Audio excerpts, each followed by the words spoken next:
Wala po. Wala. Eh bakit sinabi ng katabi mo na pagdating sa confidential intelligence fund ng Office of the Vice President, tatatlong tao lang ang may knowledge at information dito? Ikaw, Gina Acosta, at si Vice President Sara Duterte. Kung wala kang kinalaman sa confidential funds, eh bakit ikaw ang sumasagot? Kung wala kang kinalaman, tinatakpan ng katotohanan. Kasi kung wala naman kayong tinatago, di ba? Kung wala naman kayong tinatago, ba't nyo baka papakiusapan yung isang ahensya na hindi i-share? Not pass through you. Eh sino ho ba nag-a-assist sa ating Vice Presidente sa mga ganitong dokumento? Your Honor, this is the first time I see it. I would not know who is the one who was assigned to give it to the Vice President. Attorney Zulaika, I'm about to end my interpellation. These are seven documents. And I wish to manifest, ang opisina po ni Attorney Abella ay nasa Santa Ana, Manila. Ang opisina po ng OVP ay nasa Mandaluyong. Ang opisina po ng DepEd ay nasa Pasig. The Vice President is one of the signatories in all these 7 documents. Can you confirm to us if the Vice President personally appeared before the notary public when these documents were notarized? Your Honor, I have no information on that. I Respectfully, Mr. Chair, I really have no information. I just wish to manifest, Mr. Chair, that under the rules, when a notary public is notarizing documents, the signatories are supposed to personally appear during the time that the documents are being notarized. And I find it strange that the notary public is located in Manila, the OVP office is in Mandaluyong, the DepEd office is in Pasig, and it is quite hard to believe that the Vice President instead, really took time to be able to appear to the notary public, Mr. Chair. Actually, it was disclosed during the last hearing. Attorney Sanchez admitted that she just submitted the letter, which was, she submitted the letter to the legal department. Tama po ba? Mr. Chair, that was for my statement before Yes. this committee, Mr. Chair. And you submitted the letter to the legal department without notarization first. Tama po ba? Wala pa. That is correct, And you're Mr. not Chair. aware that it was the legal department who have it notarized. Tama po ba? Mr. Chair, I was aware that it may be notarized. Yes, but you were not present when it was notarized. Yes, Tama. Mr. Chair. So, Mr. Chair, yes, Deputy Speaker J. Suarez. thank you very much. Mr. Chair, I would just like to direct my questions first to Attorney Sanchez very quickly. Attorney Sanchez, what was one of the first things that you did when you first entered the Congress, the committee hearing? I took an oath, You Mr. took Chair. your oath, no? Sinabi nyo dun sa oath nyo na magsasabi kayo ng katotohanan, na hindi kayo magsisinungaling, tama? Yes, Mr. Chair. And I would like to assume that you're sticking by that oath. Yes, Mr. Okay. Chair. So let's just go back a little bit in memory lane, Attorney Sanchez. When we last had a chance to converse, ito pong November 11, babasahin ko lang po itong transcript natin. Nakasulat po dito, Ms. Sanchez, Mr. Chair, based on documents, you mentioned that you have no details about the confidential fund. You Correct. mentioned that you have no information or knowledge about the confidential fund. Is that correct? Yes, Mr. Chair. You also mentioned that although you are part of the planning, the actual liquidation and utilization, wala po kayong kinalaman. Sinabi niyo po yun.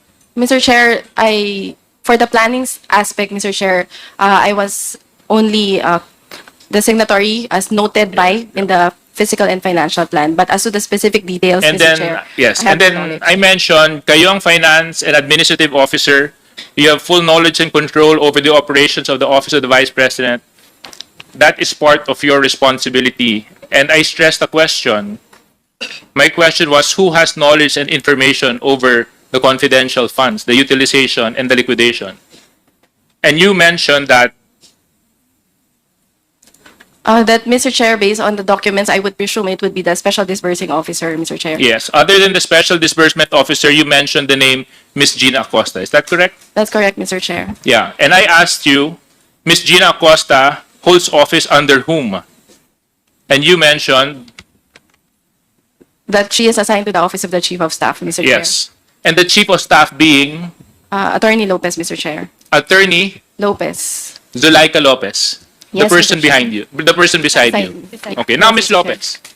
Gina Acosta works directly under you. Is that correct? Your Honor, Miss Gina Acosta is one of the employees. No. My under question the is, Office of the she Chief works of Staff. under you? Under the Office of the Chief of Staff, Your Honor. Yes. So you have management control, supervision over her? In certain cases, Your Honor, because she acts as the supervising. No, Miss Lopez, Attorney Lopez, something na I've been noticing about the way you've been answering. Oh, yes. You've been very selective and evasive.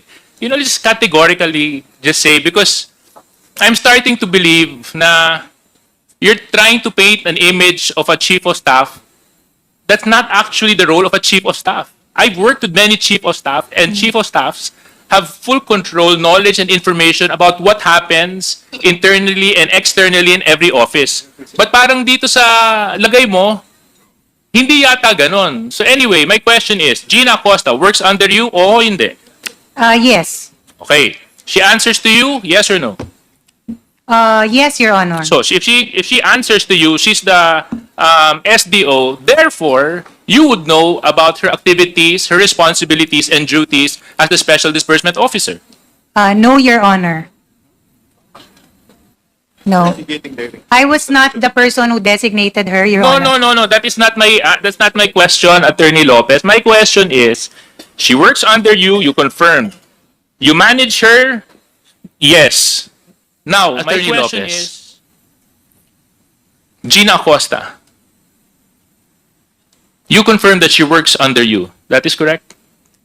She works with the Office of the Chief of Staff. Yes, and you are The Chief of Staff. there you go, right? Now, because she works under you, you supervise her activities, correct? Certain activities, Your Honor. Why is it that somebody will work under you and you can only supervise certain activities? Because she works with the Office of the Chief of Staff, Your Honor, as admin officer, not as disbursing officer. So I only have a direct hand in her work as an admin officer, which is personnel management. Kasi ang Supplies sinabi ni and Attorney procurement. Sanchez, pagdating sa confidential funds, Attorney Lopez, matanong na kita, may information ka tungkol dito, meron o wala? Wala po. Wala. Bakit sinabi ng katabi mo na pagdating sa confidential intelligence fund ng Office of the Vice President, tatatlong tao lang ang may knowledge at information dito? Ikaw, Gina Acosta, at si Vice President Sara Duterte. Yan ang sinabi ng katabi mo. Yes. Here. So, please explain to me, why would the person beside you say that and you would deny that?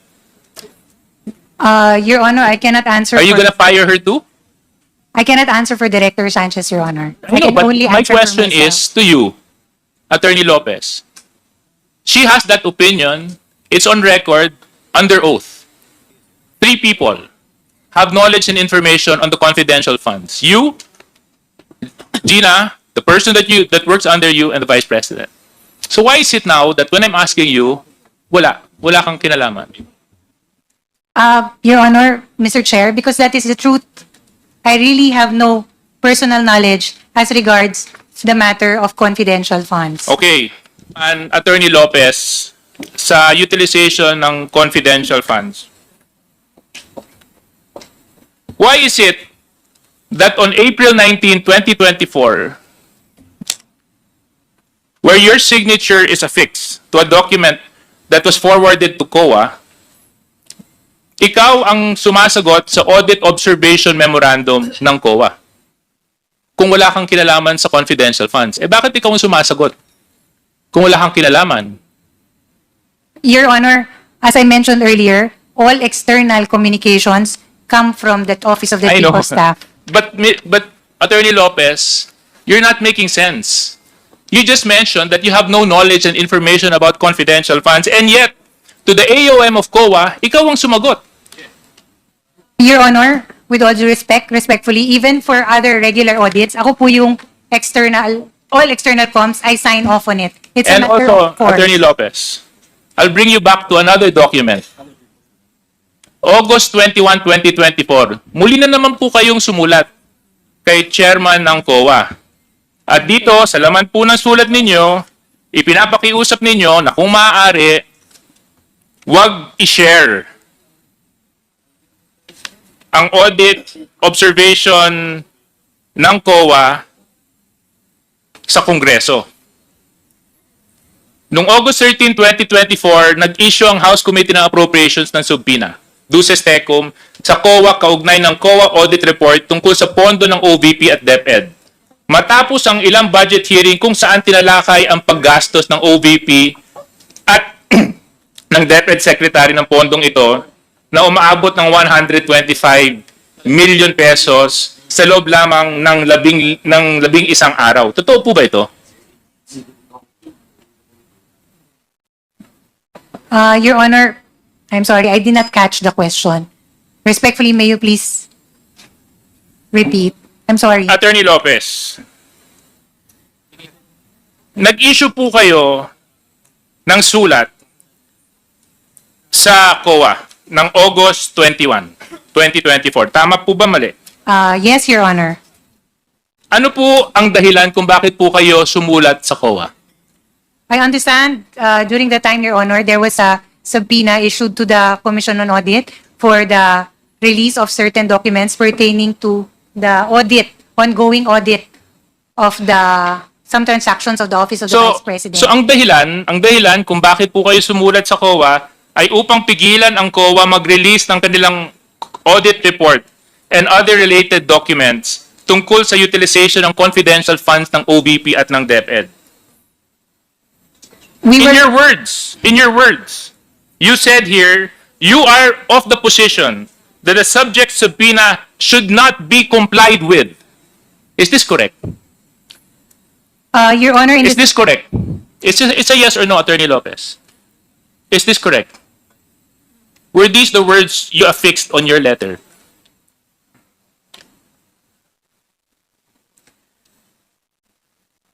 Your Honor, It's a yes or no, Attorney Lopez. Oo lang po at hindi. Nandito po yung copy ng sulat. Kung gusto niyo po, bigyan ko po kayo ng copy ng sulat ninyo. may I please At have saka nandito po yung signature ninyo sa kopya sa sulat. Your Honor, respectfully, may I request a copy of the said letter? So I can... Comsec, can you please give this to the person who has lost her memory? Can you just confirm this letter?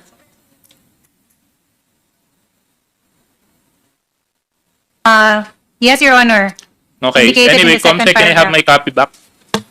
Since she has confirmed the letter. Okay. Thank you.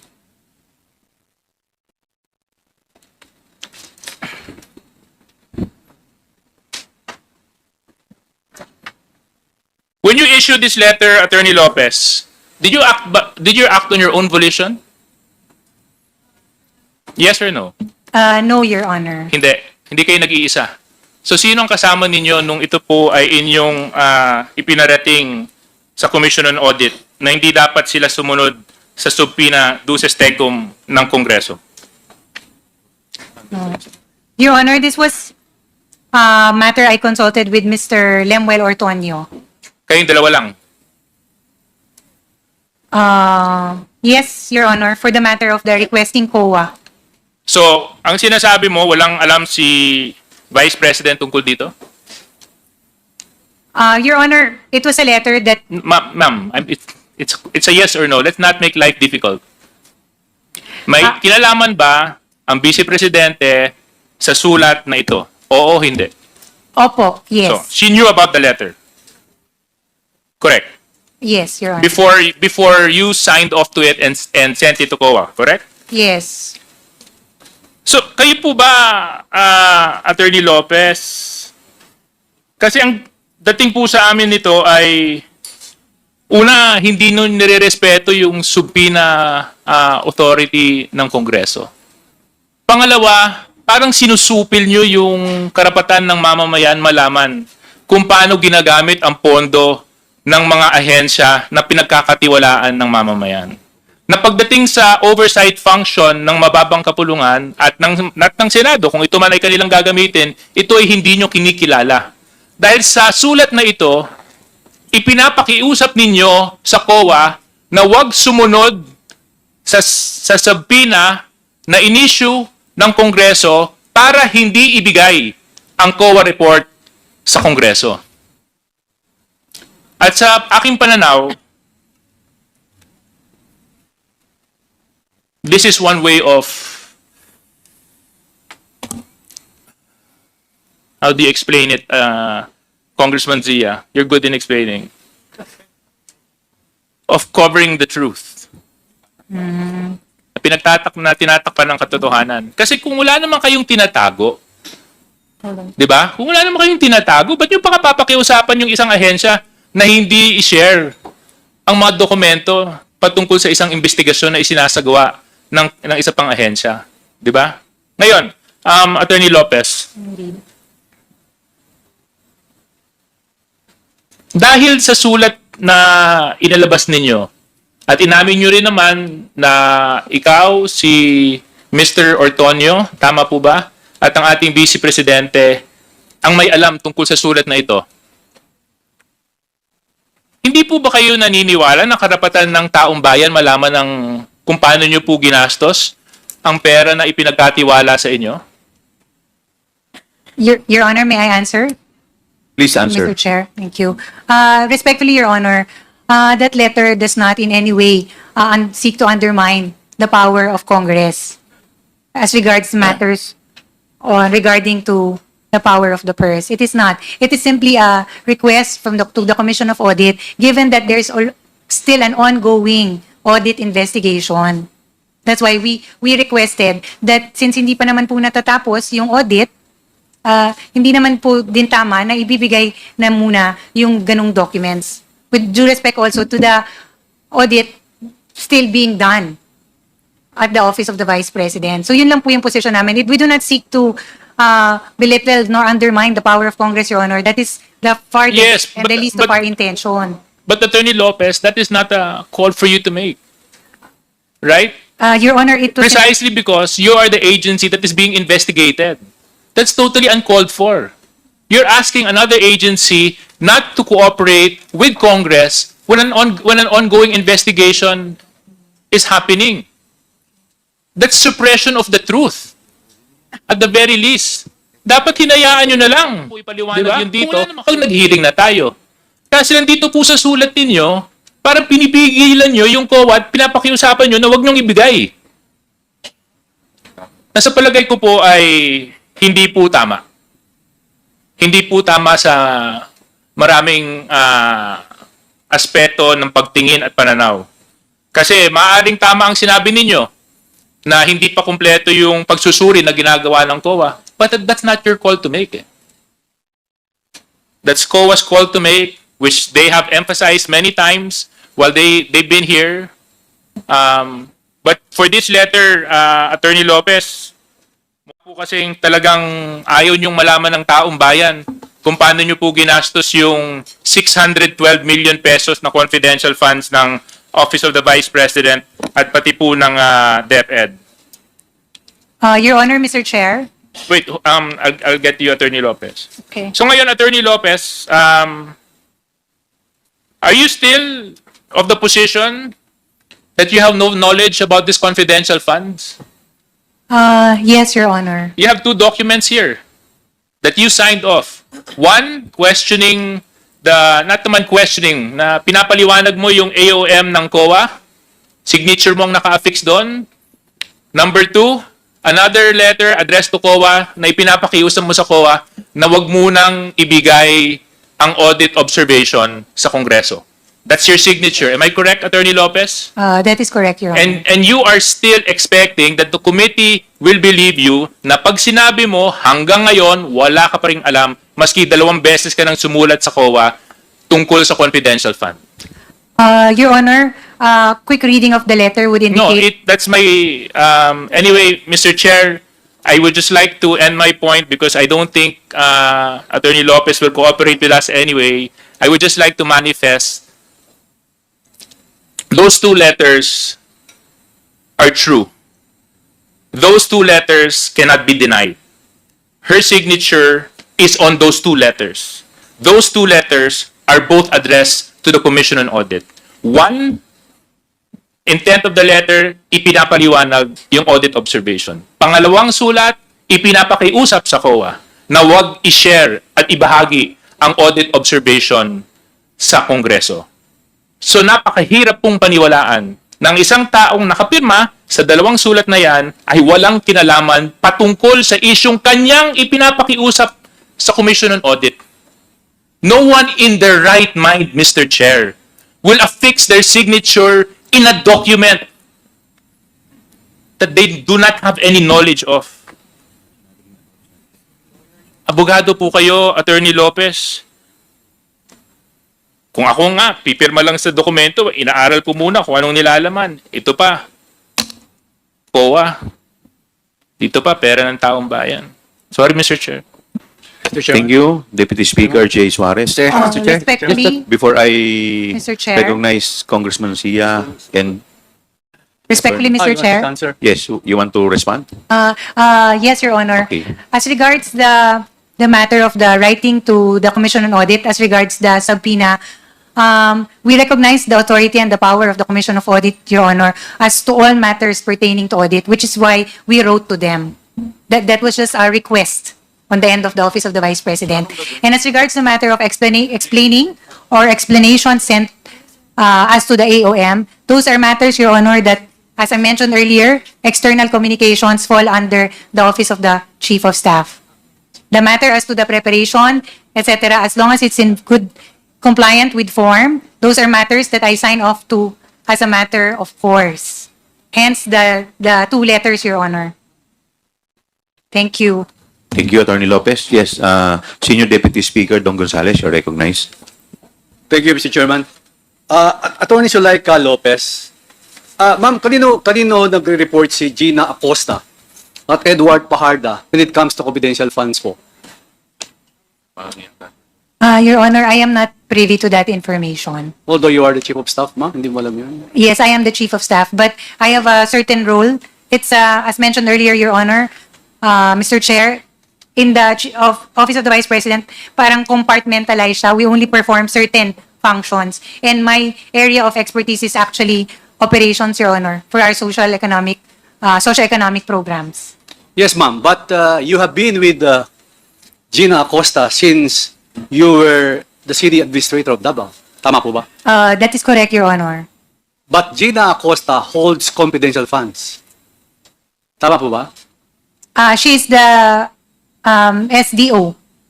So does that mean that the Vice President trusts her more than you, ma'am? But you are the Chief of Staff.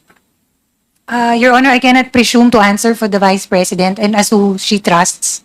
If I am the Congressman, I have my Chief of Staff. Of course, I'll call first by Chief of Staff.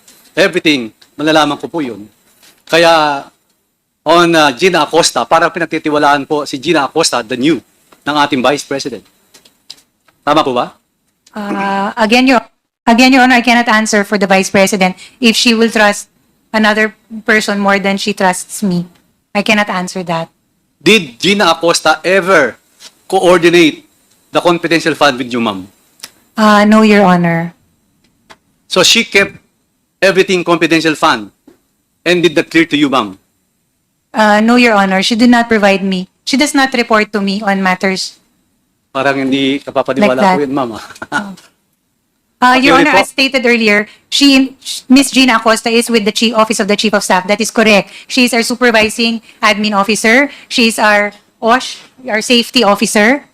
She handles the personnelling and procurement of office supplies in the Office of the Chief of Staff, Your Honor. That is one of her many functions, and those are the functions that she reports to me. But as regards the disbursement, those are matters that I am not privy to, Your Honor. Thank you, Mr. Chairman. Attorney Lopez, can you tell us your working relationship with Miss Gina Acosta?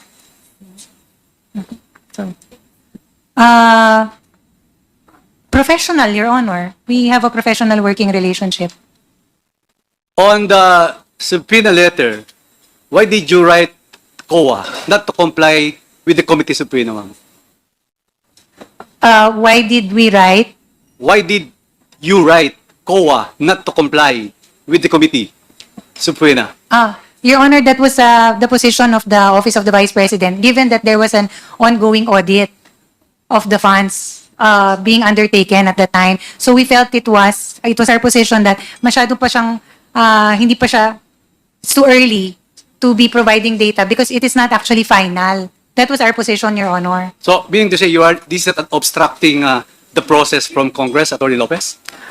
Your Honor, that is the farthest from our intention. That's why we wrote, it is actually a recognition of the power of both Congress for the power of the purse and COA also for all things audit. That's why we wrote the Commission on Audit for this matter. It was simply a request, Your Honor, that they can approve or deny. I thought that you had nothing to do with the confidential funds. So what's the reason for the letter then, Atty. Lopez? What is the reason for the letter?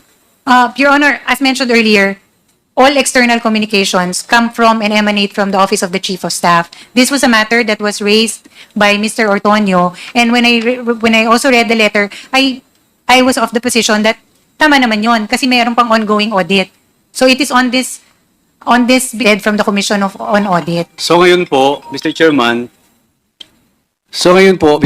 naniniwala na kayo na you know very well what's going on with the confidential funds. Naniniwala na po kayo. You know everything. Your You know Honor, very well what's going on the confidential funds. Based on your answers. a response to the ongoing audit. Yun lang po yung role ko as Chief of Staff because all letters emanate from the Office of the Chief of Staff. And for reasons of parity, Your Honor, because we are writing the Commissioner, it is the highest official from the OVP who will have to sign off on the letter.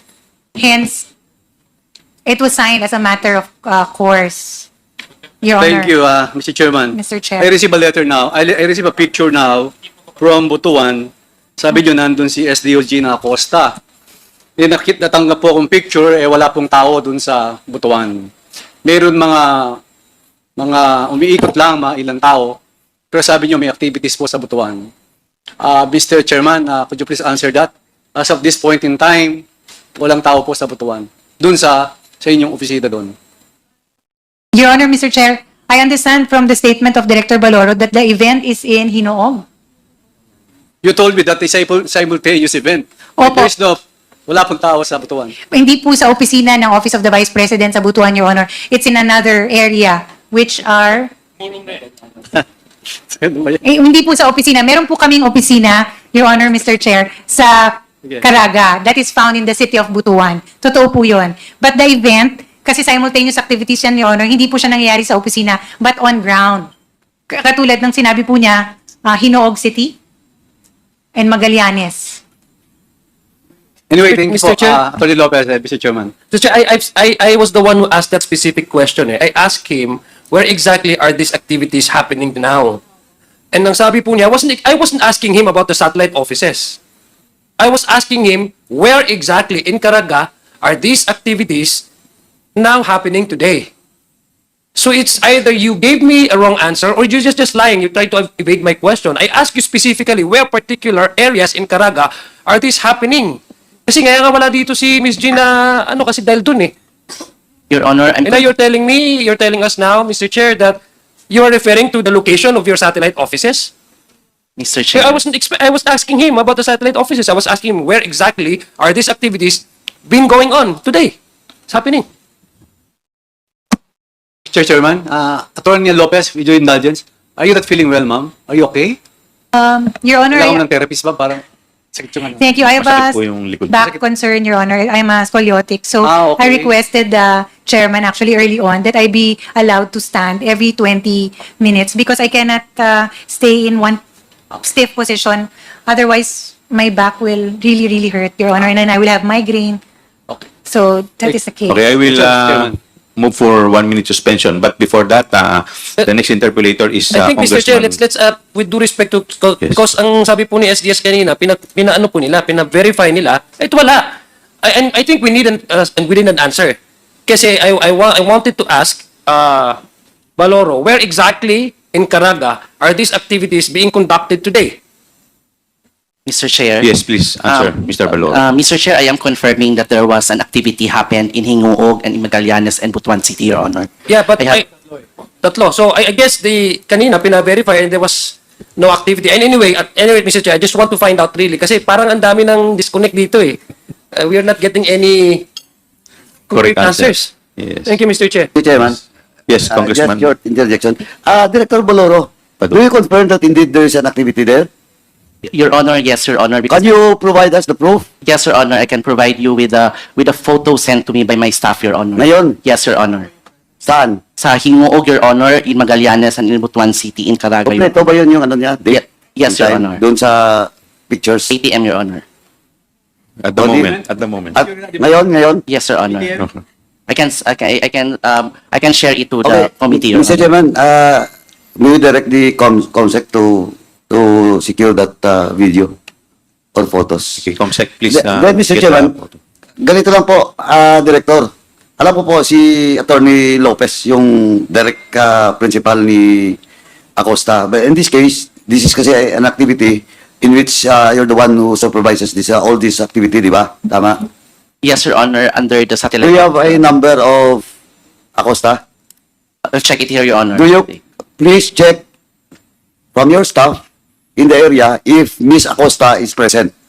I'll do it, Your Honor. Please. Thank you. Before the end of this hearing, dapat alam na natin. Kung nandun siya, wala. I'll check it, Your Honor. Thank you. Thank Thank you, you. Mr. Chairman. Thank you. The chair would like to recognize Congressman Kit Flores. Thank you, Mr. Chair. Ms. Atty. Sanchez, earlier I asked you to call up your personnel about the tickets that were purchased. Do you have the information already? Yes, Mr. Chair. From our procurement unit, they advised that no request for booking was made. So no request for booking was made, yet they are supposedly out to attend to the activities that were just mentioned by Mr. Baloro, correct? That is correct, Mr. Chair. So now am I to presume that they went to these activities using their own personal funds and they purchased their own tickets? I have no personal knowledge on that. Would that be a normal activity on the part of OVP personnel that when they go to activities of the OVP, they purchase their own tickets? There had been some instances, Some Mr. instances. Chair, and then it was filed as reimbursement upon liquidation. Is that allowed under the COA rules? Yes, Mr. Chair. All right. So that they can purchase their own tickets? Yes, Mr. Chair. Okay. Now, Attorney Sanchez, you've been working with Attorney Lopez for quite some time, correct? Mr. And Chair. would you say that she runs a tight ship? Meaning, she knows what she's doing and knows what's happening in the office as Chief of Staff of the President, the Vice President, rather. I would say so, Mr. Chair. Yes. Now, how about you, Ms. Villa Del Rey? How long have you been working with the Chief of Staff, Attorney Lopez? Miss Villa Del Rey, you're recognized. Thank you, Your Honor. Since 2022, Your Honor, July. Since 2022. And would you also confirm that Attorney Lopez runs a tight ship? I think so, sir. And that all of the things that happen in the office of the Vice President, usually, she has knowledge of. I suppose. You suppose so? Okay. How about you, Ms. Rabago? Yes, Mr. Chair. Huh? What is the question, Mr. The Chair? same question. I've been working with the Chief of Staff since July 2022. And again, does she run a tight ship?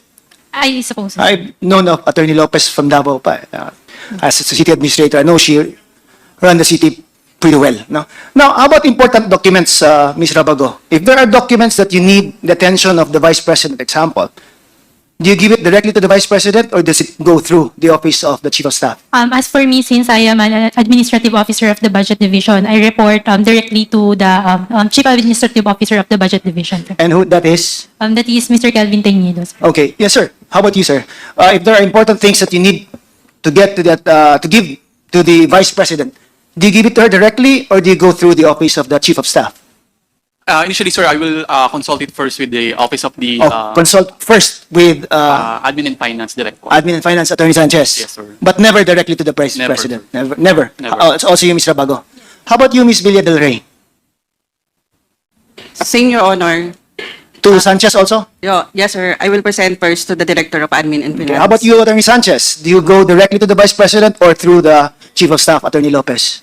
Your Honor, I report directly to the Assistant Chief of Staff. Oh, So- Attorney Ortonio. Yes, Your And Honor. then Ortonio to the Chief of Staff. I would presume, Your Honor. You would presume.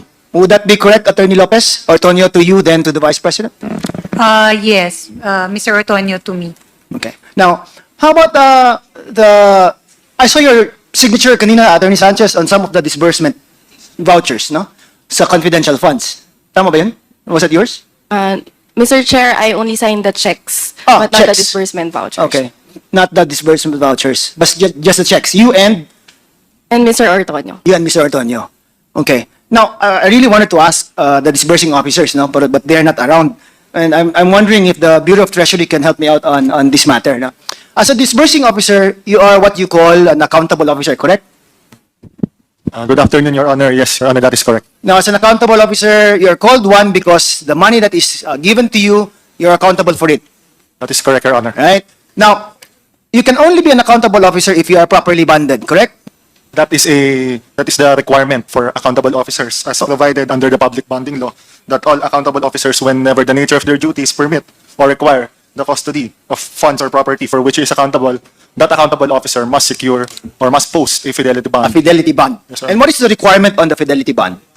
Magkano ba dapat ang i-post nila na fidelity bond? On that matter, Your Honor, there is a matrix Okay. provided under the pertinent treasury circulars. What is the matrix? It's a table, Your Honor. All right, let's give, for example, the SDO this time is Acosta. Gina Acosta. Ano bang matrix siya mahulog? Anong level ba? On that matter, Your Honor, I would yield to the BTR NCR regional office, which in the records, the bond posted. Okay. Miss Austria, Good afternoon po, Your Honor. good afternoon. For Ms. Acosta's accountability, the amount of accountability declared in the application. Can you put the mic closer so that we could hear you, please? The amount of accountability for Ms. Acosta that was indicated in the Fidelity Bond application form is 500 million. 500 million. Yes po. Ang fidelity bond? Amount of accountability. Amount po. of accountability. But how much fidelity bond did she put up? For that accountability, it has a corresponding amount of bond for 8 million. 8 million. Yes po. And the 8 million fidelity bond can be used to cover the amount of up to 500 million. Yes, Correct? Your Honor. Yes, Your Honor. So it's not double the amount of the bond lang. It is in accordance with the matrix. The matrix.